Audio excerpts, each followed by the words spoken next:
World Singers! My name is Brooke. And I'm Tyler.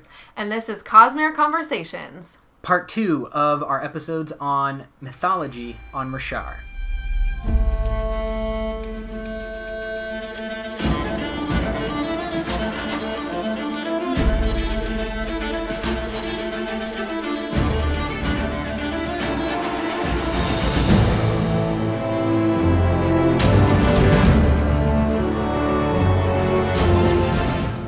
The moment that these 9 heralds are going to basically abandon their part of the Oath Pack is a huge moment for starting everything on Roshar in terms of the religion and cultures and whatnot. But at that moment, in the big picture of the Battle of the Shards, Honor versus Odium, Honor is still alive. Mm-hmm. Excellent. So let's transition from that moment that created Vorinism to Vorinism. Yeah. Let's talk about that major religion. Yeah, Vorinism is really interesting, and I think it gives us a lot of hints as to what the actual history of Roshar is, as, much mythology and religion does. Mm-hmm. You always have to take it with a grain of salt, but I think it's a good clue to us. So, Vorin teaching starts with the Tranquiline Halls. Tranquiline Halls? Tranquiline. Let's go with that. Okay. Which is basically their version of heaven or paradise. And they say that the Tranquiline Halls were the original home of mankind. Voidbringers came to the Tranquiline Halls, chased humans out of the Tranquiline Halls and onto Roshar. Voidbringers then pursued the humans to Roshar, continued to try to push them off of Roshar into damnation. Heralds came, everybody fought. The heralds fought the Voidbringers 100 times, and on the 100th time they triumphed and they vanquished, and there was Ahariatum. And the crowd goes wild. Yep, and the Voidbringers were gone. And then the heralds left Roshar, and went to continue fighting the Voidbringers so that they could win back the Tranquiline Halls.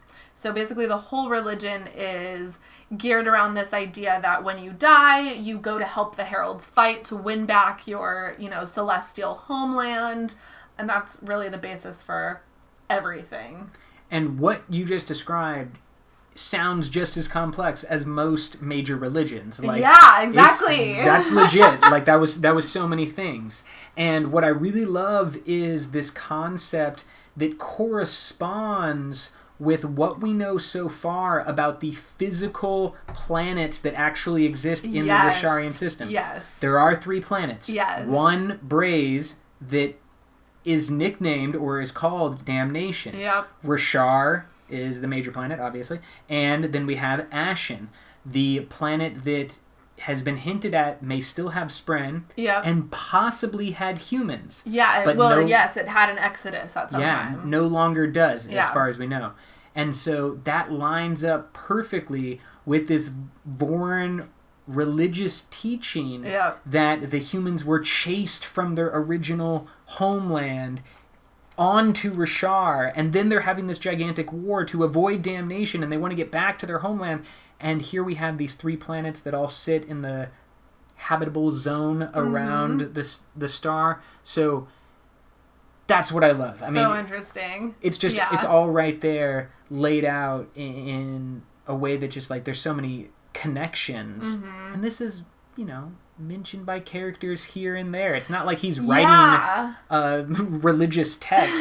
It's just, talked about people talk about their religion. Everybody's figured all these things out about it. It's amazing. Yeah. Where are we going next?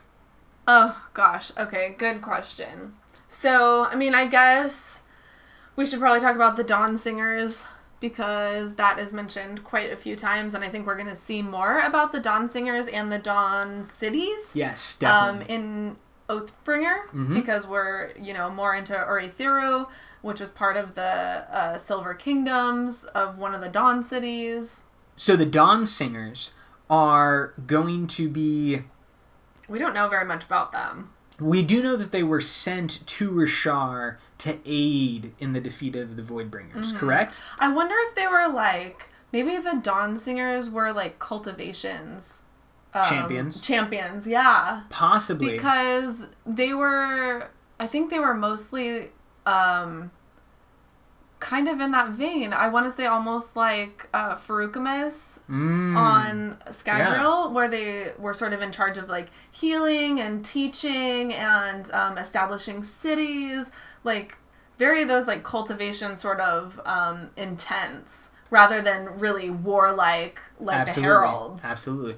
I think that is a pretty good guess about, like, because we obviously have this balance between Honor has sent some of his champions. What it was cultivation. Oh, cultivation had the Dawn Singers. That totally makes sense.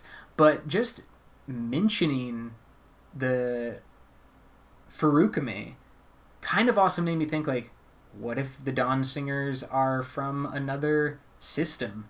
They like showed up from outside the system. No evidence of that. Nothing, just a complete random thought. Because I think another thing that's been proposed is that the Dawn Singers were like early ancestors of the Parshendi because of the singing. Gotcha. People are kind of like relating that. Mm-hmm. So I thought that was interesting. Completely possible. And we don't know, but we know that the Dawn Singers were going to found the major cities called the Dawn Cities, but today are the homes of many of the powerful empires across Roshar. Yeah, a lot of those Dawn Cities are still standing, like Alethkar. Some of them no longer exist, like Natanatan or Aetheru. So we have this kind of ancient war battles that we've been talking about with the heralds. But that's not where we're at now with our major characters. Right. What is the kind of setting or time period, the modern era?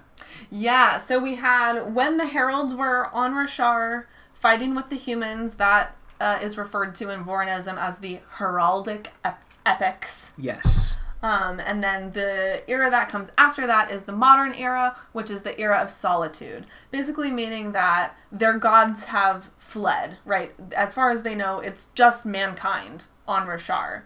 The heralds aren't there. The heralds are off fighting their cosmic war. It's, just us on this rock. And the purpose, as they see it in Vorinism, is to train in their callings, to be the best that they can be so that they will best assist the heralds in their fight to regain their heavenly home.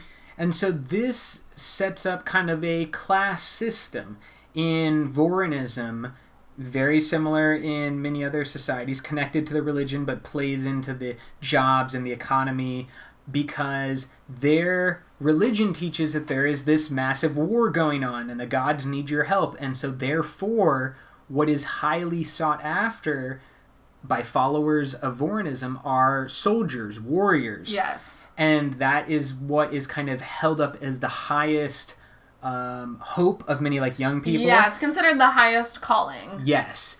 And we see this play out in our own history. Some societies, probably most famous, the Spartans of ancient Greece, they put a heavy emphasis on war and combat and building their entire civilization around the production of warriors. And we do see that that's different in other cultures on Roshar, non-Vorin cultures. Exactly. Just like, you travel just over the sea and you get a very different society in ancient Egypt compared to ancient Greece. Right.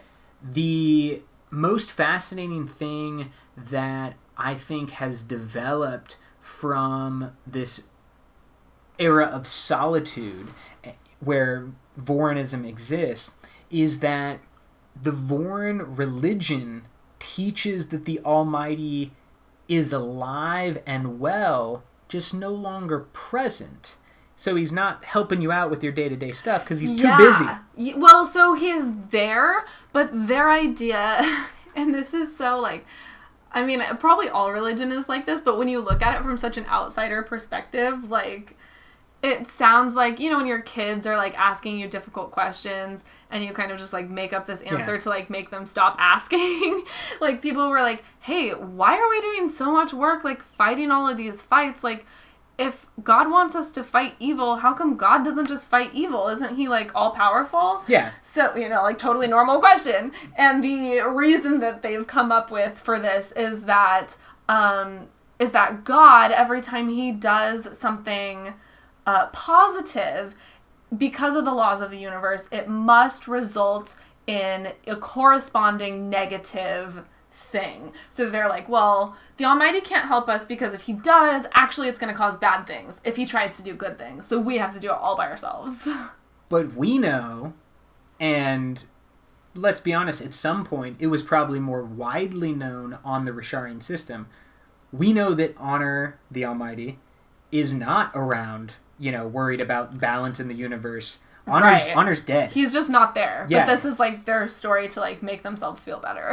Absolutely. And it's going to be... this era of solitude, being all alone, fighting this horrible fight all by themselves. And we're going to find out more about how this plays out in Oathbringer, because one of the things that's going on in Words of Radiance is that Dalinar is challenging his religion by saying that he's having these visions. Yes. Because the visions end, and he says, like, very clearly, like, Honor's dead, everybody. There is no more Honor. We are literally in solitude, all alone. The Vorin teachings are wrong. Yeah. Now, we don't know what effect that has on society, because we haven't read Oathbringer yet, but it's got to be something. It's got to be big. Yeah. Yeah. Because even just in terms of, like, social structure and even economic structure, they have the Vorin Ardents, who they own as property now.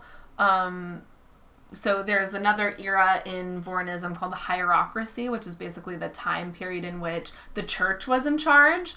And they sort of overthrew the church. Now they have these Ardents who are property, but they can't be happy with Dalinar saying all of these things.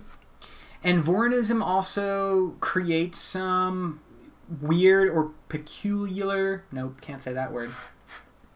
Just idiosyncratic is what I would say. Vorinism creates some idiosyncratic social practices. Like women's food is always sweet, but men's food is always spicy. And they can't eat the same food, and they have to eat at separate tables. Women have to, obviously, standards of dress are going to benefit modesty, but they take it to an extent that, obviously, from our human perspective on Earth, is ridiculous, but is no more ridiculous than what humans on Earth do. Yeah. It's the covering of the safe hand, which I believe is the left hand is always the left hand. It's literally covered in cloth, like a mitten almost, or like a pocket. Well, it depends on your social status. True. If you are a fancy, light-eyed woman, you have like a very long sleeve that covers it sort of elegantly and completely obscures it. If you're, a dark-eyed woman of more modest means, you would just wear a glove over it, and it's kind of scandalous to the light eyes that you can actually see that there are individual fingers on the hand. And I think sort of like wearing pants, like back in the day when a woman wore pants, like, what? She has 2 legs? How dare she? Oh my god. I think that one of the interesting things is there's not a moment where it's not... there's a moment when I believe either soldiers or maybe when Shallan is running around pretending to be Vale, when she comes across a barmaid who may be at one of the risque bars. Who has her safe hand exposed. No glove, no long sleeve, no nothing. Nothing. And it's She's kind like of a prostitute. like... Exactly. Yeah. It's kind of like a stripper. It's kind of like a prostitute. It's someone who is clearly, purposefully violating the Showing norms. A little something. Exactly. That left hand. That's what it takes for the Vorin people. And I think it's so funny. There's another comment. I think it might be by... oh gosh, what's her name? The woman who teaches Shallan, like, how to be a con woman. Yes. She's, like, telling Shallan that, she's going to have to get used to going about with her safe hand uncovered, and Shallan is scandalized, and she's like, it looks exactly like your other hand. Like, I don't know what the big deal is about these Vorin people with their safe hands. Because Vorinism as a religion is so strong, it's had a huge impact on the history of Roshar, because, like many religions here on Earth, they're the intelligent ones, or they're the educated ones. They're the ones who are taught how to read and write. And the quote, history is written by the victors. In reality, history is written by people who can write. If you can't write, or you write in a different language, you don't get to tell your side of the story. Which is so interesting when you think about another effect that Vorinism had on their culture, which is that women are the only ones who read and write. Yes. Other than male ardents. Male ardents are allowed to read and write, but for the most part, it's all the women. And so I'm kind of interested to see how that has affected their histories and like how their stories have been retold. Well, and one of the most interesting things is that often what will happen, because even though women are taught how to read and write and obviously have this key power, they're still in a very patriarchal society where what will often happen is that there's a husband and wife combo. Duo, yeah. Yeah, and the husband would, for example, if he was like a general, Dalinar or something like that, he would give orders and he would give speeches, and the wife would be in part in charge of copying down and sending out all missives and keeping his books and whatnot. But you have this instance, I think it's Navani that talks about it, possibly Yasna, who talks about how a speech is being given by a male, dictating to his wife what should be said, but then there's all these notes at the bottom, little footnotes written in brilliant. By the wife. Yes, so there's these footnotes that the women write to each other, right? Because only women are going to be reading these texts. And so they just leave these notes for other women at the bottom, like little asterisk, so the husband is like, I defeated this man in 5 seconds. And so she writes that. He defeated this man in 5 seconds. Asterisk. Actually, it was like 10 minutes. And it only happened because the dude eventually got tired, he tripped, and my husband was able to kill him. It was a completely different story. Yeah. And so they leave these little, hints at the bottom, which is fantastic. And it's just so significant to the overall history, because there's also been moments where we know that the history has been purposefully changed. Yes. So we know that because of the hierarchy, because there was a point in time where the church was basically in complete control of everything, they edited so much of those historical texts and changed references to the heralds, changed references to the Knights Radiant, completely changed, entire stories and everyone's perspective on these bodies. So, and that's a theme that I really like about the Cosmere, is this idea of misinformation and not actually knowing what we think we know. And that goes perfectly along with our next topic, which is the Knights Radiant themselves. Because Vorinism is in kind of a, not really competition, because everybody thought that the Knights Radiant weren't even a thing up until this point. But it's at some point in the past, Vorinism took the opinion that the Knights Radiant were bad. Yeah, well, because the Knights Radiant left them. From their perspective, yes. Yeah, exactly. As far as they know, they had the Knights Radiant. For some unexplained reason, the Knights Radiant left.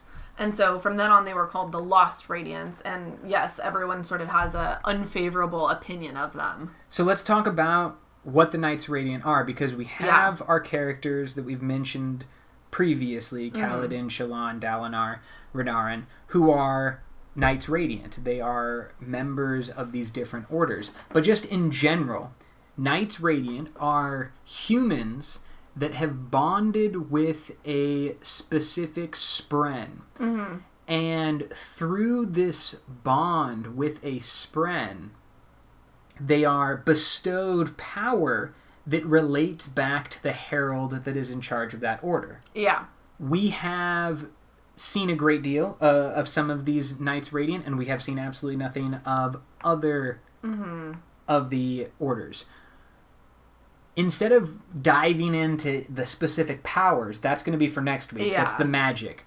We're looking at the mythology. So the Knights Radiant, I kind of see as the the officers for the heralds, who are the generals in this war. Yeah. So they created an officer class that was bestowed with great power, that had these, eventually... Well, I think it was actually... Well, I think the theory is that the Spren saw the powers that the heralds were given through the honor blades and wanted to, recreate it. And so they began bonding with humans and creating this symbiotic relationship where the Spren got to have self-awareness and more of a presence in the physical realm, and then humans obviously were given surge binding.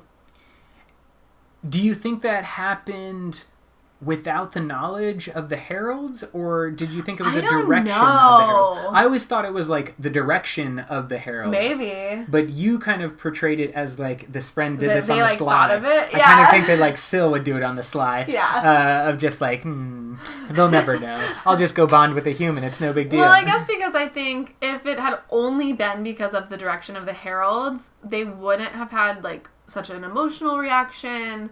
And they probably wouldn't have returned again, Possibly. I think that's something we'll find out more in the future. Sure. What we do know about the Knights Radiant specifically is that in order to become a Knights Radiant and in order to get power level boosts as a Knights Radiant, a person must say the immortal words. The words of radiance. Literally words that we hear all the time on this show because it's our sign-off. The first ideal. Yes. We'll say it right now, but it's not time to We're sign not off leaving. Yet. Yeah, we're Don't still worry. here. It's just that we're in a reverse order too. Ooh. Yeah. The first ideal of the Knights Radiant that every order of the Knights Radiant must say: life before death, strength before weakness, journey before destination.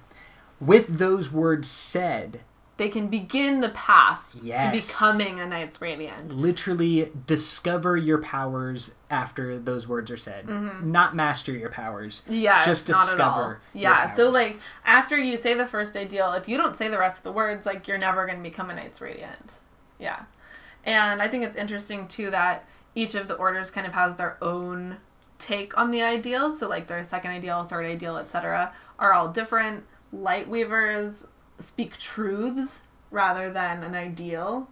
Interesting. Everyone needs to say that first ideal, but then all the orders have their own play on the rest of the ideals. Yeah. We believe that the most common Windrunners, Kaladin's order, they have 5. I think they all have 5. I think, with the exception of the Lightweavers. Well, I think they have to speak the same number. They're just not saying, Kaladin has to say things like, I will protect people who can't protect themselves. Absolutely. Some, statement of purpose, mm-hmm. whereas the Lightweavers do not have to make that kind of statement of purpose. So these Knights Radiant stayed behind to protect Roshar. Yeah, so the heralds were like, hey man, we can't stay, but you stay here and keep an eye out. These are the things to look for. When you see these things, arm the people, get ready to fight, and then we'll come back and help you. And they did this through multiple desolations. Yes. Through the last desolation. Yep. And they kept doing that. Protecting, preparing, aiding, being thought of as good by the Vorn religion, until one day that goes by the name the Recreants. On this day, the majority of the orders of Knights Radiant are going to give up their oaths, to stop being Knights Radiants, to abandon their calling of protection, and that is the moment when the Vorn religion switches and says now these guys have abandoned us, they're awful, they used to be our protectors, now they totally are terrible. Yeah. We see one of Dalinar's visions we suspect is a vision of the Recreants. at Feverstone Keep, right? Yes, and we can go a little bit more into the consequences of that, I think, maybe next episode. I think that's a good call. Yeah. Because what I do want to hit from Feverstone Keep is, why did this Day of Recreance happen? Yes. Why did the Knights Radiant, who had been through multiple desolations, had passed on their powers, had always been there. What triggered them to all of a sudden just up and like, bye guys? Because it wasn't when the heralds abandoned the Oath Pact. It was far after that moment, and we have to ask ourselves the question of like, what was the reason or the purpose for this Day of Recreance? The major speculation right now is that the Day of Recreance is also the day, or shortly thereafter, the day that Honor is killed. Because we know that when the heralds leave, Honor is still alive. Yeah. But then we know that Honor dies at some point before Kaladin shows up. Yeah. So on one of those days in between, Honor had to die. The one that stands out, and is a big one, is the Day of Recreance, when the Knights Radiant abandon their shard plate, their shard blades, and their oaths, callings. Yeah. So the speculation right now is that the death of Honor was a catalyst for the Knights Radiant to abandon their oaths. I mean, I think there have to be some parallels in that story, that like things that we've seen are reflections of other things that we don't know about yet, and it'll be really interesting to see that start to unravel and come out. Next up, we have the Parshendi. The Parshendi and their gods. Ooh, so interesting. Are something that we knew absolutely nothing about in the Way of Kings, and then started to explore in the Words of Radiance. It was one of the most interesting parts, is that we had the perspective of the Eshonai, the leader, the general of the Parshendi on the Shattered Plains, is one of the perspective in Words of Radiance. And through her, we learn a lot about the history, the beliefs, and the reason that the Parshendi are doing their thing, and also their fall.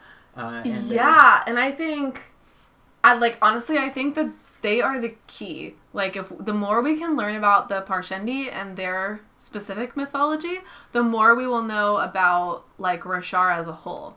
Because I think Parshendi were on Roshar prior to Honor and Cultivation. I think.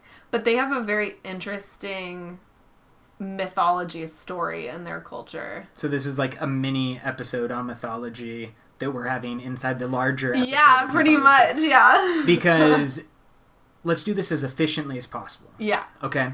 There's obviously more we can explore. We may explore more after Oathbringer. Yeah, and I'm sure that there are tidbits that we're missing, but... Here we go. The Parshendi don't call themselves the Parshendi. Correct. They call themselves the Listeners. They are not referred to as the Listeners by the Stormfather. He calls them the Old Ones. The Parshendi, or better say, the Listeners, kind of include two different ethnic groups. Is that what we want to call them? Or just two different groups? Yeah, just two different groups. Right now, we'll just call them two different groups, which are the Parshendi, more intelligent. Well, yeah, so Parshendi, in the Alethi language, Parshendi means parshmen who can think. There you go. Nice. Okay, so, and that's exactly what they are, because the other, not ethnicity, but group, are the Parshmen, who are used almost exclusively by the Alethi as obedient slaves. Yeah. So they are basically the same ethnicity, I think, but Parshmen are just in what they call slave form, which is the form of their people without a spren. In the past, and we don't really know how far past, but in the past, the Listeners were a collection of separate and warring tribes. Mm-hmm. we believe that at some point their warring nature had to be put aside to... Yeah, their population was like so decimated and they had so much external fighting happening that they were forced to band together. One of the most unique aspects of the Parshendi is that they are very aware and connected to Spren in a similar way to the Knights Radiant. They literally bond with different Spren, but it's not a small subset of the overall listener population. It's all of them. It's everyone. Yeah. And they can... It's very much a part of who they are and what they do. Absolutely. And they can change what Spren they are bonded to, not at will, but through a ritual, a process, going out into the storm, mindset, whatnot. But they literally have the ability to bond with different Spren, and through those different bonds, create different physical manifestations of their body. Yeah. Not to... Well, we don't know to the full extent. True. But right now, there are 5 forms that the listeners use that we are currently aware of, plus storm form. So storm form is the dangerous one that they just got. But in their past, they spoke of having hundreds of forms. Yes, and so the most interesting thing I think about the Parshendi mythology is they speak of a time before their gods, and then they speak of their gods like showing up, and then I don't know if it's all of their forms or only some of them, but at least some of their forms of bonding with Spren were given to them or like shown to them in some way by their gods as like a gift. Like, here, take this power. Isn't this great? And they were like, wow, this is amazing. And then they talk about realizing that there was kind of almost like hemalurgy with Ruin, that there's this like back door where they could be controlled by their gods through those bonds. And so they stopped bonding with Spren, they threw off their forms and like hid away from their gods, like trying to protect themselves. And so the whole process that they're going through when we see them in Words of Radiance of trying to rediscover the forms, that is so interesting and dramatic because they have such a traumatized relationship with it, and like that's the whole reason for killing King Gavilar, right? It's suspected that he told them he was trying to bring back the Knights Radiant, and they were like, whoa, whoa, whoa, Spren bonds, like, you need to get out of here, bro. Well, because the listeners are going to kill King Gavilar and set off the chain of events that leads to the battles on the Shattered Plains because of the connection to the Knights Radiant, and because Gavilar, reading the Way of Kings, possibly being communicated with honor himself, listening to that like recording. But the listeners, the Parshendi, are going to fear that Spren bond. And I love the connection that you made to Ruin and hemalurgy as like the backdoor power. Hey, here's hemalurgy. Oh my gosh, this is amazing. I can have any type of power just by going through this little process. Yes, it's bloody, but it's totally cool, and like I'm a super powered individual. Oh wait, every time you put metal into your body, you are becoming more and more a puppet or a possible slave of Ruin. And it's literally one of the things that in Mistborn Era 2 that sets off many of the chain of events there.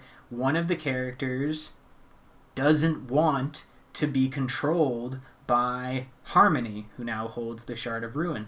And I just find this idea of Odium, or any of the shards really, but being able to use a power, a gift, as like a backdoor secret into creating an army. Just like the Lord Ruler did with creating the Koloss. You know, you set up your army long in advance, and then they can be used at a moment's notice. And that's kind of what has happened and what the Parshendi were fearful of happening with this ability to bond with Spren.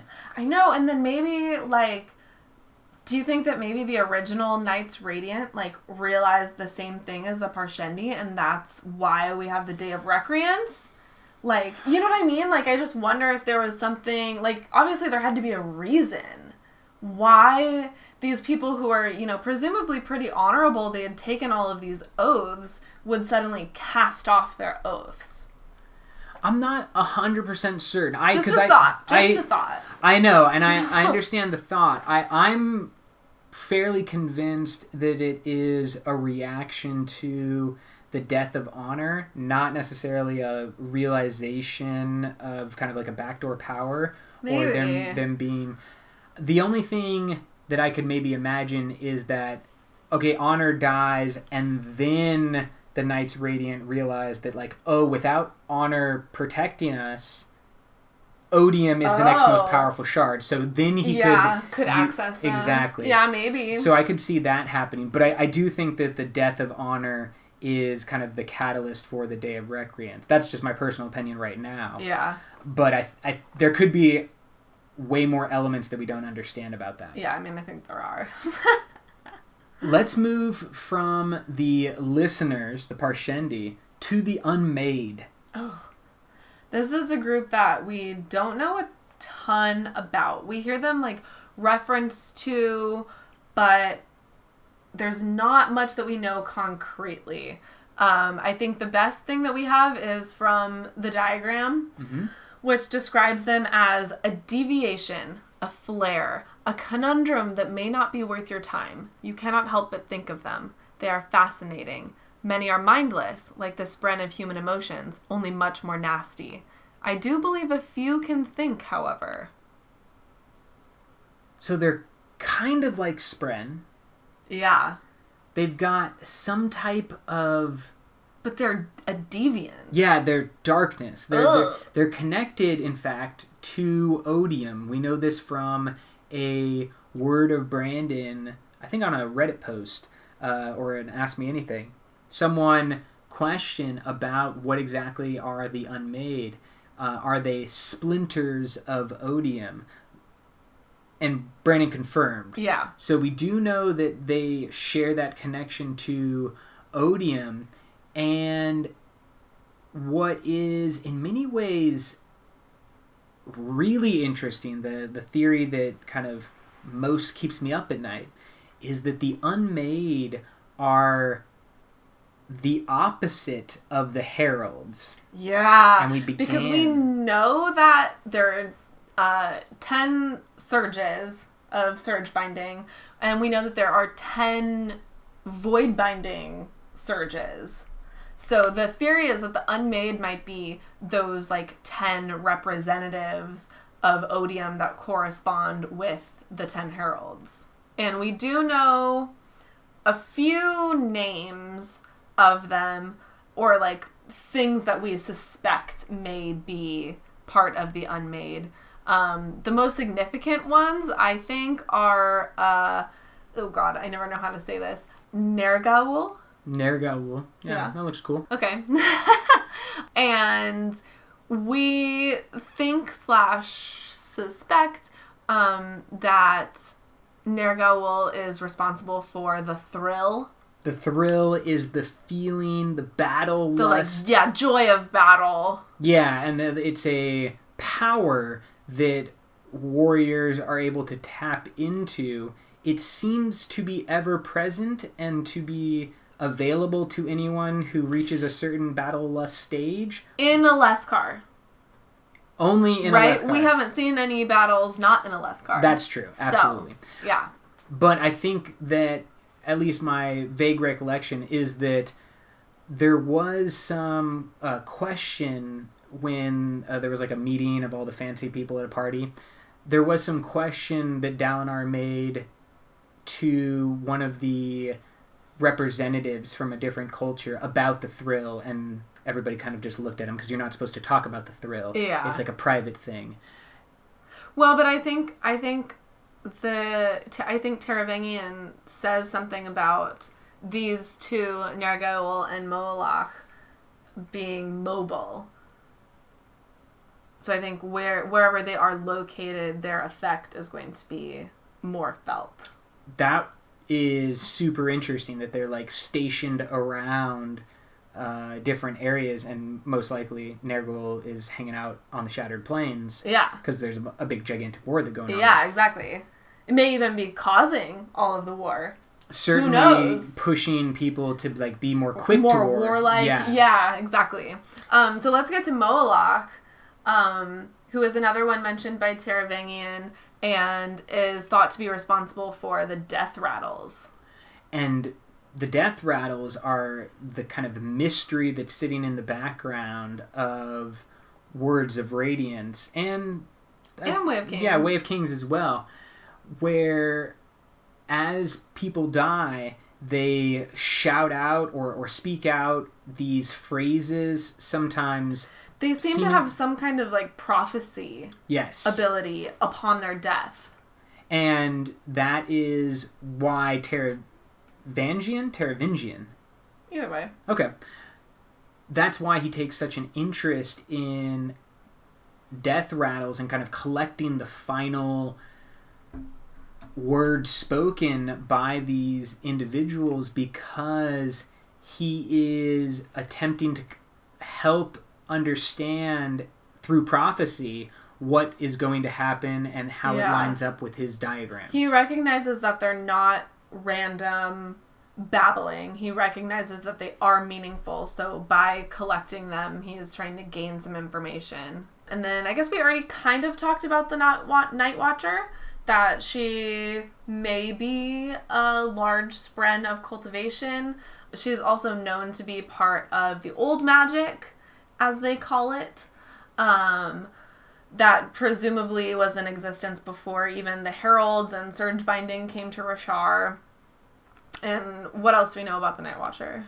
Well, just this idea of being part of the old magic is pretty significant, because I like that idea that some of these powers, some of these spren are powerful before the heralds. The heralds are an aspect, representatives of honor, right? And we think that the Night Watcher is somehow connected, cognitive realm style, to cultivation, but there's just so much going on that we don't fully understand and that predates even the stuff that we think we understand. Exactly. We know that the power of the Night Watcher is sought after by people all across Roshar. And her power is a give and a take. Her power is a boon, something that you want, something that you desire, and a curse, something... Which is totally arbitrary. Yes, it doesn't necessarily... Well, it's probably connected to the Night Watcher. She's like, these make perfect sense together. But it doesn't necessarily line up 100%. I kind of have images of like the traditional genie character. Yeah. Where I will give you a wish, and it can be any wish you want. I'm, as powerful as the entire cosmic experience. Itty bitty living space. The side effect when the character is not created by Disney is that the genie always manipulates the wish. So you get what you want, but it has a turn. It has a twist. But that's not the case for the Night Watcher. Yeah, we know that it doesn't matter how well you word your request. Like, you can't talk your way out of it, because she just arbitrarily will give you a curse, whatever she feels like. Yes. It might, your curse might be 100 times worse than the blessing you've asked for. If you're like, hey man, I would really love to have a fork right now. Yeah. She might give you a fork and like kill your entire family. Like, they don't have to be equal. Or related. That is the separation between the traditional idea of the genie and the Night Watcher. And it's something that leads many characters to seek out the Night Watcher to receive this boon, but unknowingly be given this curse. We know a few characters that have sought out a boon from the Night Watcher. I think Oathbringer being out now, the one that is going to be on everybody's mind is Dalinar. Dalinar, in his past, I can't wait to hear about that, has gone to the Night Watcher. I don't think, with 100% certainty, we can say anything about Dalinar's boon or curse. Not having read Oathbringer, there is a specific thing that Dalinar thinks his boon and his curse are, but because it affects his memory, I don't know what aspects we can trust there. He's literally an unreliable narrator when it comes to his own experiences at the with the Night Watcher. I don't know if I know. I understand what you're saying. I just don't know if I agree. It's just too far. You think I'm pushing it too much? Yeah, I think it's too much of like a conspiracy theory. Possibly. I'm just saying, we don't... In Oathbringer, and people are going to be reading the book and listening to this way later, so they'll be like, obviously, it's just this. Duh. But at this point, we have the first 2 books under our belt. We know that Dalinar went to the Night Watcher. We know what we believe to be his curse or his boon. We think we know them. No, I mean, he says it's his curse. He's had his wife erased from his memory. But it could be his boon. We don't know. This is the weird theory. This is a possible... It's all I'm saying is we don't know because his boon or his curse affects his memory. I understand. That's all I'm saying is like his memory is in question when it comes to the Night Watcher. And it seems like this is not unusual because the other character that we know has been to the Night Watcher is also, in my opinion, kind of an unreliable narrator, which is the character of Lift. Famous edge dancer, Knights Radiant, totally awesome. Lift is only what, 12? 13. But she thinks she's 10? She thinks she's... Well, yeah, she says she's 10. Yeah, because she can only... She knows she's older, but she says she's 10. Yeah, I think it was that she used to count how many years she was until she got up to all the fingers on her hands. Yeah, she was like, if I can't count it on my fingers, then, like, it's unlucky. So this is it. Exactly. I'm 10 forever. And 10 is obviously... Significant. So the character of Lift also went to see the Night Watcher at some point, maybe when she was 10, and so she kind of stopped thinking of herself as aging after that point or something. Like, who knows? Yeah, because we know that for some reason, related to the Night Watcher, Lift thinks that what was supposed to happen after the Night Watcher was that she was supposed to stay the same, and the world was supposed to change around her. So that could definitely mean that she visited the Night Watcher when she was 10, and therefore she's like, I will not change after this, therefore I'm always 10. But clearly she, like, physically ages, because we know that people who come into contact with her are like, hey, you look like you're about, like, 12 or 13, and she's like, no, I'm 10. 10 forever. So obviously, like, physically she is aging, but for some reason she thinks she's not supposed to be based on her conversation with the Night Watcher. Yeah, so maybe it is something mental. Like, maybe she's not aging mentally. Maybe. And she is literally stuck as a 10-year-old instead of a 13-year-old. Like, maybe what, you know, the difference between a 13-year-old girl and a 10-year-old girl is going to be pretty stark because those are the years of puberty. Yeah. Maybe that's not something... And she's just never going to grow up in her mind. Exactly. Ooh, weird. Very strange. Because we do know that there are some weird aspects of Lift. Yeah, she has some very unique abilities and characteristics. Even as a Knights Radiant, which is already unique, she's unique among the Knights Radiant. Yes. Her 2 surges are progression and abrasion, which allows her to heal or regrow herself and even others. Yep. And to eliminate friction. And this allows her to slide across things. And be awesome. And be totally awesome.